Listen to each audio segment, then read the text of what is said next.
오늘 나누게 될 비밀은 돈 한 푼 들이지 않고 온몸 세포 하나하나의 능력과 호르몬 그리고 두뇌까지 최적화하는 최고의 하루를 만들 겁니다. 현 시대 세계 최고의 뇌과학자 앤드류 후버만이 보내는 완벽한 하루를 단 하나만이라도 지금 당장 따라하세요.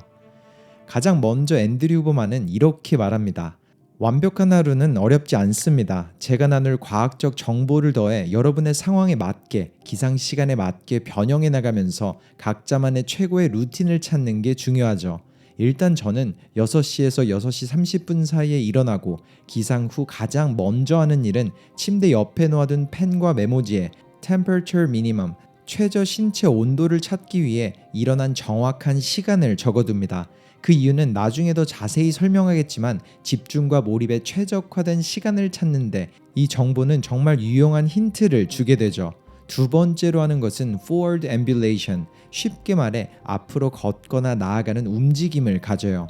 야외에서의 산책이나 사이클 혹은 러닝이 될 수 있겠죠. 이렇게 우리가 앞으로 나아가는 움직임을 가질 때 장소를 지나가면서 옵틱 플로우라고 불리는 시각적 흐름이 자연스레 만들어지죠. 그리고 이 간단한 흐름은 신경 조직들의 강력한 힘과 긍정적 영향력을 끼칩니다.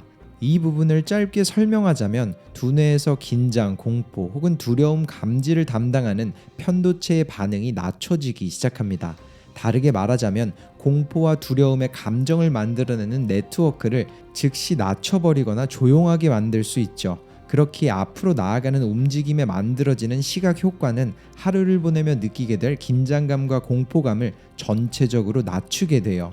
그리고 야외를 걸으며 시신경에 햇빛이 들어오면 건강한 멜라놉신이라는 신경 물질이 퍼져나갑니다. 이 자극은 온몸에 또 다른 하루가 시작되었음을 알리고 전체적인 각성 상태를 만들기 위한 준비를 시작하죠. 그렇게 이 상태가 온몸으로 퍼져나갔을 땐 셀 수 없을 만큼의 수많은 생체 반응들이 깨어나요. 즉 10분에서 15분의 짧은 산책은 가장 건강한 방법으로 온몸의 세포와 장기 그리고 신체 전체를 깨웁니다. 또한 가장 건강한 코르티솔을 만들죠. 온몸의 신진대사와 면역력이 높아지고 아침에 올라오는 건강한 코르티솔은 24시간의 생체 리듬을 다시 맞추며 다음날 또다시 건강한 하루를 만들도록 돕습니다. 그렇기에 저에게 기상 후 걷기는 너무나도 중요한 루틴이라고 생각합니다. 왜냐하면 하루를 보내면서 원하는 걸 이루기 위해 정확한 방향으로 나아갈 수 있도록 돕기 때문이죠. 긴장감과 두려움이 없는 상태를 만들고 온몸을 깨우는 건강한 각성 상태를 만들기에 최고조의 효율을 만드는 필수적 요소입니다. 산책 후 제가 하는 일은 많은 양의 물에 천일염을 티스푼의 반 정도 타서 마십니다. 수많은 신뢰성 있는 연구들을 찾아본 결과 멘탈 퍼포먼스에는 수분 섭취가 너무 중요했어요. 물론 이미 많은 분들이 알고 계실 수도 있지만 신경들의 전달과 자극에는 이온이 필요합니다. 다르게 말하자면 두뇌의 뉴런들이 움직이기 위해선 나트륨과 마그네슘 그리고 포타시움이라고 불리는 칼륨이 필요하죠. 하지만 수면을 취하며 수분은 부족해졌기에 부족한 나트륨과 수분을 보충해 줍니다. 물론 저도 아침부터 카페인이 함유된 커피나 마테차를 마시고 싶긴 하지만 일단은 소금물로 하루를 시작하고 기상 후 90분에서 120분 이후에 카페인이 함유된 마테차를 마시곤 합니다. 그리고 제가 카페인 섭취를 미루는 이유는 이른 오후에 잠이 쏟아지는 걸 예방하기 위해서입니다. 왜냐하면 몸의 피로와 졸음은 아데노신이 체내에 축적되며 생기는 현상인데 잠을 자고 일어나면 자연스레 아데노신은 사라집니다. 그리고 카페인이 하는 일은 아데노신 수용체를 막으면서 억지로 잠과 피로를 느끼지 못하게 하는 거죠. 하지만 만약 기상 후 바로 카페인을 섭취하면 이른 저녁이 되기도 전에 카페인의 효능이 사라지며 급격한 피로감과 졸음이 오게 됩니다.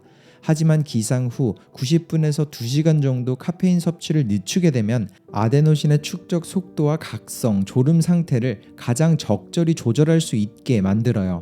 아데노신이 점진적으로 건강히 축적되며 자기 전까지의 리듬이 자연스러워지죠. 그리고 가장 중요한 일 혹은 공부를 하기 앞서 빠르게 집중과 각성 상태를 만들어 일의 효율을 높이기 위해 아침은 먹지 않습니다. 저의 경우엔 오전 11시에서 정오까지 금식을 하는 것이 도움이 됐거든요.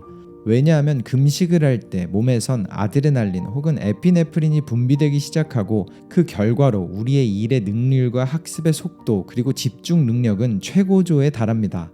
물론 너무 많은 양의 아드레날린 분비는 스트레스를 동반하고 신경질적인 상태를 만들어 집중에 도움이 되지 않지만 정오 정도까지의 금식은 충분히 이점이 더 큽니다. 다음으로 일을 할 때 꼭 지키는 것들을 말하자면 저는 시신경과 눈꺼풀의 위치를 중요하게 생각합니다. 쉽게 말해 일하는 장소를 몰입과 집중에 최적화하기 위해서 모든 세팅을 바꾸고서 일을 시작하곤 하죠. 첫째로 스크린은 눈의 위치보다 살짝 더 높은 곳에 둡니다. 대부분은 30도 정도 아래에 화면을 두지만 그렇게 시선이 아래로 향하게 할 경우 생체적으로 우리의 몸과 두뇌에선 각성 상태가 저하되고 졸음이 쏟아지는 현상이 일어나기 때문이죠. 그리고 한 번에 집중을 하는 시간은 90분으로 정해두고 꼭 지켜요. 그 이유는 우리의 생체 시계가 90분을 기준으로 작동하기 때문입니다. 즉, 매 90분마다 우리의 생체 시계는 바뀌며 각성 상태와 비각성 상태를 오가게 됩니다. 그리고 모두에게 말하고 싶은 부분은 90분의 집중 세션 초반이나 중간중간 저 또한 집중을 못하고 쉽게 방해를 받는다는 거예요. 하지만 90분의 타이머를 맞추어 놓았기에 그 중간에 집중도가 올라갈 수 있도록 꾸준히 노력을 더해갑니다. 즉, 그 누구도 90분이 시작된 후 바로 완벽한 몰입에 들어가서 끝까지 유지할 수 없어요. 대신 90분 중 20분에서 30분은 마치 터널에 들어간 것처럼 엄청난 몰입이 유지되죠. 두뇌는 몰입 상태를 너무나도 좋아하지만 대부분의 사람들은 이 상태를 쓰지 못하고 있습니다. 핸드폰과 다른 수많은 방해들 때문이죠. 그래서 저는 항상 몰입 시간 동안에는 핸드폰을 완전히 꺼둔 상태로 일하며 몰입을 돕기 위해 낮은 레벨의 백색 소음을 듣습니다. 따로 리듬이 존재하지 않는 백색 소음을 낮은 볼륨으로 틀어놓고 일하다 보면 두뇌는 배움과 일의 효능을 극대화시키는 상태가 되죠. 즉, 일을 할 때는 90분간의 집중 시간 동안 화면의 높이를 눈높이보다 살짝 높게, 그리고 백색 소음을 배경 음악으로 트는 것은 제가 완전한 몰입에 들어가는 최적의 조건을 만듭니다. 물론 앞서 말한 것처럼 완벽한 몰입을 매일 매번 하기는 저조차도 불가능하지만 한두 번 경험을 하다 보면 느끼실 겁니다. 너무나도 좋은 기분으로 일을 마무리하게 되고 마치 두뇌가 운동을 했다는 기분이 드니까요. 그리고 90분이 지나고서 한 일을 돌아보면 전과는 다른 엄청난 양과 질의 일을 보며 두뇌에선 도파민과 노르에피네프린이 분비되고 느껴본 적 없던 희열을 느끼게 될 겁니다. 그러면 이 90분의 세션을 언제 시작해야 가장 효율적이고 효과적으로 집중과 몰입을 할 수 있을까요? 이 질문에 대한 대답은 영상의 초반으로 돌아갑니다. 앞서 매일 아침 기상 후 가장 먼저 하는 신체 온도 기록 습관에서 시작되죠. 예를 들어 아침 7시에 잠에서 깨어났다면 신체 최저 온도는 그로부터 2시간 전인 새벽 5시라고 생각하면 됩니다. 그리고 신체 최저 온도를 기준으로 두뇌와 몸이 집중과 몰입에 최적화되는 시간은 4시간에서 6시간 이후가 됩니다. 아마 이쯤에서 이런 궁금증이 드시겠죠. 어떻게 최저 온도를 통해서 집중력과 인지 능력이 극대화되는 시간을 알 수 있죠? 이 부분에 대해서 짧게 설명하자면 우리의 체내 온도는 잠에 들었을 때 가장 낮게 떨어진 이후 건강한 코르티솔의 분비를 통해 하루를 시작하며 서서히 다시 올라갑니다. 그렇게 우리는 깨어남을 느끼게 되죠. 그리고 사람에 따라 다르지만 대부분의 경우 최저 온도 기준 4시간에서 6시간 정도가 지났을 때가 체내 온도의 상승이 극대화되는 시점입니다. 동시에 우리의 두뇌와 몸의 집중, 각성 상태는 바로 이때 최고조에 이르게 되죠. 만약 당신이 8시에 일어났다면 최저 신체 온도는 6시였기에 아마 최적의 90분 세션을 위해서는 10시에서 11시 정도의 일이나 공부를 하는 게 가장 효율적인 시간이 될 겁니다. 하지만 만약 나는 아침에 일어나자마자 가장 효율적인 집중이 된다고 느끼는 사람은 자신이 하던 루틴대로 이어나가세요. 개인마다 편차는 다르기 때문이죠. 그러나 집중을 하는데 어려움을 느낀다면 생체 정보에 근접한 데이터를 이용해서 보다 수월하게 몰입을 시작하면 됩니다.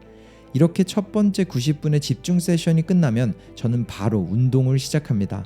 1990년대부터 꾸준히 나온 연구 결과들은 신체적 움직임이 두뇌와 건강에 엄청난 긍정적 영향력을 끼친다고 말하고 있죠. 예를 들어 운동을 할 때 두뇌에선 두뇌의 비료라 불리는 뇌유래 신경 영양인자인 BDNF가 분비되며 염증을 유발하는 IL-6는 줄어들고 항염증 사이토카인인 IL-10이 분비됩니다. 즉 운동은 온몸에 이득이 되는 최고의 투자입니다. 그리고 제가 하는 운동은 크게 두 가지로 나뉘는데, 첫 번째는 근력의 비대를 목적으로 하는 근력 운동, 두 번째는 심폐지구력 훈련입니다. 또한 많은 연구 결과는 운동 시간이 1시간을 초과해버릴 경우에는 오히려 해로운 결과가 나올 수 있다고 말하고 있어요. 왜냐하면 스트레스 호르몬인 코르티솔의 분비 방식이 예상치 못하게 급격한 상승을 할 수 있기 때문이죠. 그래서 전 운동 시간은 대부분 1시간 이내로 일주일에 5번 정도 두 가지 운동을 교차해서 진행합니다. 또한 어떤 운동을 하든지 많은 무리를 하면 좋지 않기에 지구력 혹은 근력 운동을 할 시에는 80%는 일반적으로 진행하되 20% 정도만 실패 지점까지 진행하려고 합니다. 왜냐하면 너무 많은 자극은 해가 되지만 실패 지점까지 도달하는 운동을 할 때 우리의 몸에선 젖산이 분비되는데, 이 젖산은 우리 두뇌의 연료가 되기 때문이죠. 지금까지 제가 아침과 오전 시간에 지키는 전체적인 루틴들을 말해왔지만 음식에 대해선 크게 다루지 않았습니다. 물론 두뇌에 가장 좋은 것은 사실 음식을 먹지 않는 것이지만 적절한 시간대에 적정 양의 영양 섭취는 두뇌와 신체에 엄청난 이점을 가져다 줄 수 있습니다. 저의 경우에는 90분의 집중 세션과 1시간 이내의 운동 후 12시 정도의 점심을 먹는데, 점심의 양과 무엇을 먹는지가 정말 중요하죠. 일단 무엇이든 많은 양을 섭취한다면 온몸의 혈류량이 소화기관에 몰리게 되고 그 결과로 졸음과 피곤함이 동반됩니다. 두뇌에 충분한 혈류가 전달되지 않기 때문이죠. 그래서 전 적당량의 음식을 섭취하며 대부분의 경우엔 단백질 섭취를 위해 닭고기, 소고기 혹은 연어와 야채를 곁들입니다. 그리고 점심 전 운동을 했을 경우에만 탄수화물을 섭취하기 위해 밥 혹은 빵, 오트밀이나 견과류를 먹곤 하죠. 하지만 대부분 점심엔 탄수화물의 양을 적게 유지하거나 운동을 하지 않았을 경우엔 아예 섭취하지 않습니다. 왜냐하면 녹말이 주가 되는 탄수화물은 두뇌에서 세로토닌을 분비하고 그 결과로 앞서 말한 식곤증이 오기 때문이죠. 이에 반해 몸과 감정에 좋은 영양소는 오메가3입니다. 건강함을 느끼게 하고 행복감을 동반하죠. 심지어 1000mg의 오메가3 혹은 EPA 지방산은 의사들이 처방하는 항우울제와 맞먹는 효능을 가집니다. 그리고 점심을 먹고 최고의 효과를 보기 위해 5분에서 30분간의 간단한 산책을 합니다. 이때 우리의 몸에선 신진대사 활동과 영양 흡수가 더 빨라지는 효과를 불러오죠. 다른 이점으로는 야외에서 산책을 하기에 우리의 시신경에는 다시 햇빛이 들어오고 생체 시계와 생체 리듬을 맞추는 것에 긍정적인 효과를 불러옵니다.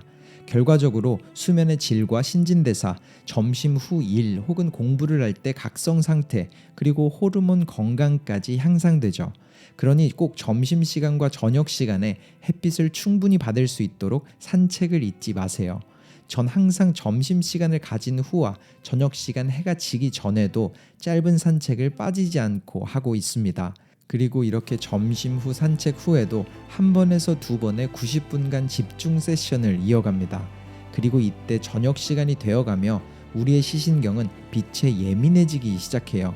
이때 우리가 밝은 빛을 보면 생체 리듬과 도파민 체계를 망가뜨리게 돼요. 결과적으로 수면의 질과 사이클에 영향이 가죠. 하지만 만약 해가 지는 것을 보거나 늦은 오후에 산책을 한 번 더 하게 된다면 높아지는 시신경의 민감도를 낮출 수 있습니다. 저녁 시간에 밝은 빛에 노출되더라도 생체 리듬과 도파민 체계에 끼치는 악영향을 예방할 수 있게 되죠. 그러니 꼭 오후 시간에 밖에 나가서 선글라스를 벗고 산책을 해보세요. 그리고 저의 경우 저녁 식사는 특별하지 않습니다. 그저 영양을 섭취하고 숙면을 위해서 꼭 필요한 음식만을 먹곤 하죠. 휴식과 양질의 수면을 위해서는 녹말 탄수화물이 가장 좋습니다. 두뇌에서 세로토닌이 분비되며 수면을 유도하기 때문이죠. 그래서 저는 닭고기나 생선 혹은 계란, 어떨 때는 파스타만 먹거나 밥과 야채를 함께 먹곤 해요.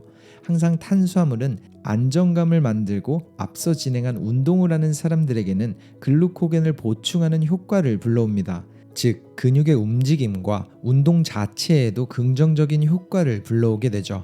심지어 두뇌 인지 능력에도 효율을 가져옵니다. 하루의 끝이자 마지막으로 잠을 위해서는 신체의 온도가 중요한 역할을 합니다. 수치상으로는 체내 온도가 1도에서 3도 정도 낮아진다면 우리는 쉽고 깊게 잠에 들 수 있죠. 그리고 만약 이 부분을 이용하고 싶다면 반직관적으로 들릴진 몰라도 따뜻한 물로의 샤워, 목욕 혹은 사우나가 좋습니다. 왜냐하면 샤워나 사우나가 끝나게 되면 빠르게 올라갔던 체내 온도를 다시 내리기 위해서 온몸이 일을 하게 되고 결과적으로 우리는 수면에 쉽게 들 수 있죠. 또한 수면을 취하는 방은 가장 어둡고 가능하면 시원하게 유지하도록 하세요. 오늘 알아본 24시간 루틴이 어떠셨나요? 이젠 또 다른 하루를 시작할 여러분의 차례입니다. 이번 영상에서 나눈 모든 내용들은 과학적인 연구 결과에 의해 만들어졌지만 개인마다 편차는 존재합니다. 동시에 누구나 할 수 있는 부분이기도 하죠. 크게 시작할 필요도 없습니다. 하지만 작게라도 바로 시작해보세요. 이번 영상 속 과학적으로 만드는 완벽한 하루의 루틴이 일이나 공부를 할 때 더 나은 몰입 능력과 최고의 효율, 그리고 행복을 선물하길 바랍니다. 감사합니다. 터닝포인트였습니다.